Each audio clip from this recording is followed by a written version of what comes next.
नमस्कार। हमारे प्यारे बच्चे और उनके जो अभिभावकगण हैं, आप सबको मेरे तरफ से बहुत बहुत धन्यवाद कि आप लोगों ने आज हमें इस वर्चुअल प्लेटफॉर्म पे आप लोगों ने समय दिया, अपना बेशकीमती समय, और आपने ज्वाइन किया है। और मुझे बहुत खुशी होती है ये बताते हुए कि जो हमारे जो स्कूल के फाउंडर्स थे, मिस्टर विलियम हेनरी स्मिथ और मिसेस सिसीलिया रोज स्मिथ, उनको अपनी मातृभाषा, मिसेस स्मिथ को, क्योंकि वो यूपी की थी, हिंदी भाषा से उनको बहुत ही ज़्यादा लगाव था। वो और मिस्टर स्मिथ हमेशा कहते थे English will always remain a foreign language, मगर जो हिंदी है हमारी मातृभाषा है। जब एक शिशु पैदा होता है, अपनी माँ की गोद में सबसे पहले शब्द जो बोलता है वो होता है हिंदी में। इसीलिए हम लोग कहते हैं मातृभाषा, मदर टंग। एंड हम लोग जो हैं सौभाग्य से उत्तर प्रदेश में पैदा हुए हैं सबके सब, तो हमारी मातृभाषा तो हिंदी ही है। इससे अच्छी बात क्या हो सकती है। हम लोग का सौभाग्य है कि हम लोग ऐसे स्कूल से जुड़े हैं जो एक ऐसे व्यक्ति ने शुरू किया था या व्यक्तियों ने शुरू किया था जो अपनी मातृभाषा से बहुत प्रेम करते थे। मिस्टर स्मिथ थे तो अंग्रेज़, ब्रिटिशर, मगर वो करीब 9 भाषाएं भारत के अलग अलग वर्गों का बोला करते थे। और मिसेस स्मिथ को तो हिंदी से बहुत लगाव था। इन लोगों ने जब ये स्कूल शुरू किया, इन्होंने सपना हमेशा देखा कि हमारे जो बच्चे यहाँ स्मिथ स्कूल में आएंगे वो इक्वली फ्लुएंट रहेंगे, इंग्लिश में भी और हिंदी में भी। अब मैं आपसे शेयर करना चाहूँगी कि डॉक्टर डी.के. पाठक, जो अब हमारे बीच नहीं हैं, हमारे सीनियर हिंदी टीचर, उनके मेमोरी में हम लोगों ने ये क्यों कार्यक्रम रखा है। इसलिए रखा है क्योंकि डॉक्टर डी.के. पाठक यहाँ पे हिंदी के हेड थे जब मैं आई थी 1992 में एज अ प्रिंसिपल। मैं बंगाल से आई थी। वहाँ पे मैंने बंगला भाषा लिखना, पढ़ना, बोलना सीखा था। हिंदी मेरा बहुत ही एलिमेंट्री था, स्पेशल एलिमेंट्री हिंदी।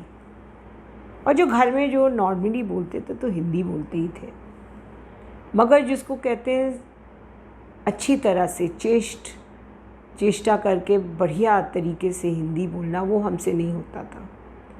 पाठक जी ने मुझे हिंदी सिखाया। वो हमसे इंग्लिश में बात करते थे, मैं उनसे हिंदी में, और इसी तरह से हंसते खेलते हम लोगों ने दोनों ने एक दूसरे को अपना भाषा सिखाया। अब आप आइए स्कूल में, हम लोग फिर से, हमारा सौभाग्य है कि मुंशी प्रेमचंद जी, जो कि धनपत राय से शुरू में लिखते थे, बहुत ही फेमस लेखक थे हमारे इंडिया के, हमारे भारत के, वो यहाँ लम्ही गांव में पैदा हुए थे। उनका जन्म स्थल है। और हर साल जब उनका जन्म तिथि आता है तो हम लोग बच्चों और टीचर्स जाते हैं लम्ही गांव, कोई ना कोई कार्यक्रम करते हैं। और आप लोगों ने भी बहुत सी उनकी कहानियाँ पढ़ी होंगी, ईदगाह, पर्दा और Panch Parmeshwar. We have grown up on दो स्टोरीज। उन्हीं कहानियों पे हम लोग बड़े हुए हैं।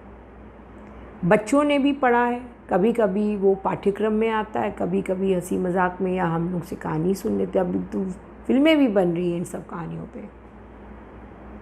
मगर एक बच्चे के अंदर जो प्रतिभा है, जो छुपी हुई एक कला है लिखने की, उसके अंदर भी एक मुंशी प्रेमचंद छुपे हुए हैं, वो कैसे निकालें, वो भी पैंडमिक टाइम में।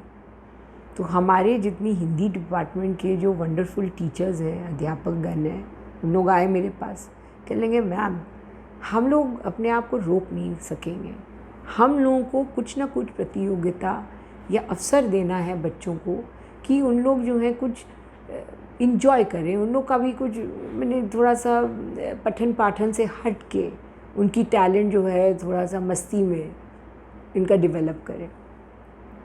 तो हमने कहा बोलिए क्या करना है। कहेंगे मैम हम लोग उन लोग से लिखवाएंगे, लेख लिखवाएंगे। तो हमने कहा वेरी गुड, बहुत अच्छा, बताइए कैसे।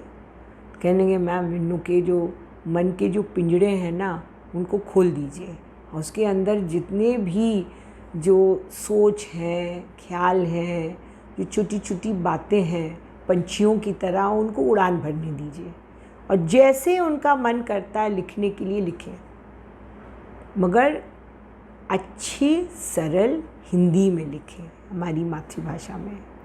क्योंकि सबसे अच्छी तरीके से अगर हमको अपनी मन की बात बोलनी होती है तो हिंदी में ही ना होगा।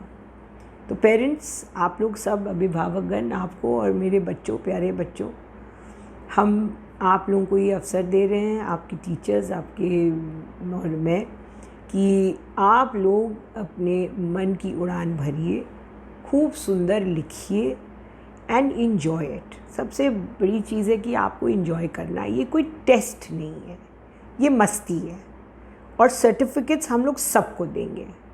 अब उस वक्त आपका मूड क्या है, आप किस तरह से लिखेंगे, ये आपके ऊपर है। तो पेरेंट्स, आप लोग भी बच्चों के साथ डिस्कस करिए, उनके थॉट्स, उनको प्रोत्साहन दीजिए। और आपको अगर ये आइडिया अच्छा लगा, कभी कभी तो स्कूल को भी 2 लाइन डाल दिया करिए कि बहुत अच्छा लगा। हम लोग भी बहुत लोनली फील करते हैं। सोचिए कि पूरा स्कूल का प्रांगण खाली पड़ा हुआ है, सिर्फ नीम का पेड़ भी उदास हो गया है कि बच्चे कहाँ गए, वो घंटी नहीं बजी है 2 साल से।